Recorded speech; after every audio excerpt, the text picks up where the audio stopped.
لو بتنسى حاجات مهمة في جيب البنطلون وتلاقيها اتغسلت ما تزعلش، يمكن غلطة زي دي تخليك تغير العالم. في بداية الستينات البنوك والشركات كان عندهم مشكلة كبيرة قوي.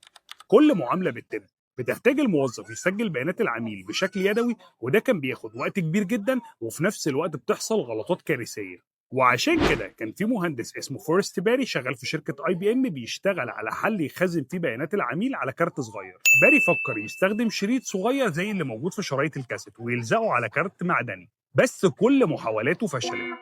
الشريط مش بيلزق كويس على الكارت، وفي نفس الوقت البيانات صعب جدا قرايه. الراجل اتخنق ورجع البيت ودخل نام، بس نسي الكارت في جيب البنطلون. وقام من النوم لقى كارثه كبيره.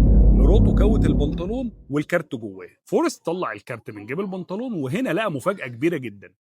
الشريط لزق في الكارت كويس جدا، وده كان أول كارت ممغنط في التاريخ. الكروت دي بعدها اتطورت وبقت كل البنوك بتستخدمها. في الأول كانوا بيستخدموه لحفظ البيانات بس، وبعد كده بدأوا يستخدموه للاي تي ام.